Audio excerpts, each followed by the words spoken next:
శుభోదయం. Welcome to our morning రాగా. Miscommunication, misunderstanding. దీనికి ఒక ఎగ్జాంపుల్ మీరు అందరూ కూడా లోనై ఉంటారు. మనం ఏదో ఒక టైంలో మనం ఆ సిచ్యుయేషన్లోకి లోన్ అవుతాం. మనం అదేంటంటే, మనం ఫోన్ చేసినప్పుడు అటువైపు ఫోన్ లిఫ్ట్ చేయలేదు.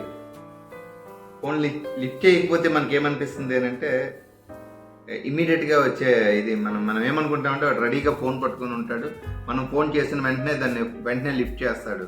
ఫోన్ లిఫ్ట్ చేయకపోతే మనలో ఒక రకమైన అన్ఈజీనెస్ స్టార్ట్ అవుతుంది. ఎక్కడ ఉండుంటాడులే, సరే చేస్తాడులే అని ఫస్ట్ అనుకుంటాం జనరల్గా. తర్వాత కూడా లిఫ్ట్ చేయకపోతే ఒక 10 minutes చూస్తాం, ఒక 1/2 hour చూస్తాం, 1 hour చూస్తాం, ఫోన్ లిఫ్ట్ చేయలేదు. ఫోన్ లిఫ్ట్ చేయకపోతే మనకి ఇమీడియట్గా నెక్స్ట్ మన మైండ్లోకి వచ్చి రకరకాల థాట్స్ సైడ్కి వచ్చేస్తూ ఉంటాయి అన్నమాట. కానీ అరే వాడు ఎందుకు ఫోను లిఫ్ట్ చేయలేదు అన్నది వాడు మళ్ళీ మనం కమ్యూనికేట్ చేసిన తర్వాత, లేకపోతే మనకు తెలిసిన తర్వాత, అరే పాపం అంత ప్రాబ్లంలో ఉన్నావా, ఓకే ఓకే ఓకే, అప్పుడు మళ్ళీ రిలీఫ్ అయిపోతాం, మనం మళ్ళీ నార్మల్ అయిపోతుంది మన రిలేషన్. బట్ ఇక్కడి నుంచి అక్కడికి వెళ్ళే లోపల మన యాజ్ ఇట్ ఈజ్గా మనం ఎంత బాండింగ్లో ఉండాలో ఆ రిలేషన్ అంత బాండింగ్లోనే ఉండటం లేదు. మన ఆలోచనల్లో కొంచెం సైడ్ అవుతుంది. అది కరెక్ట్ కాదేమో, మన ఆలోచనలోనే కరెక్ట్ కాదేమో, మనం వెయిట్ చేయాలిగా. ఫస్ట్ మనకు రావాల్సింది ఏంటంటే, అరే ఫోన్ లిఫ్ట్ చేయలేదు, ఇదేం ప్రాబ్లంలో ఉన్నాడు, అరే వీడెంత బిజీగా ఉన్నాడు, వాడికి ఏమైనా అవసరం పడుతుందా, ఏ కండిషన్లో ఉన్నాడు, ఇవి రావు మనకి.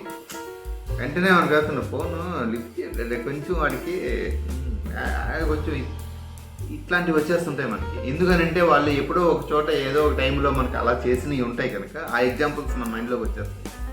అందువల్ల ఏంటంటే, ఇలాంటి సిచ్యుయేషన్స్లోని ఎవరైనా సరే, మనం కానీ మన ఫ్రెండ్స్ కానీ ఎవరైనా సరే, ఒకరికి ఒకరు ఆ ఇంపార్టెన్స్ని ప్రాక్టికల్ జోక్స్ లాగా ఎప్పుడు ట్రీట్ చేయకూడదు. అలా ట్రీట్ చేయడం వల్ల ఏమవుతుంది అంటే, ఆ పర్సన్స్లో ఉండే బాండింగ్స్లో కూడా ఒక ఫ్రాక్షన్ ఆఫ్ సెకండ్స్ అయినా సరే మనం ఆలోచన ఏవే అయిపోతుంది. ఆ బాండింగ్ ఎంత గట్టిగా ఉండాలి అని అంటే, మనం అంత రెస్పెక్ట్గా ఉండాలి. అలాంటి వాటి మీద జోక్స్ వేయడం కానీ, అలాంటి వాటి మీద ప్రాక్టికల్ జోక్స్ వేయడం కానీ, ఇట్లాంటివి చేయకూడదు.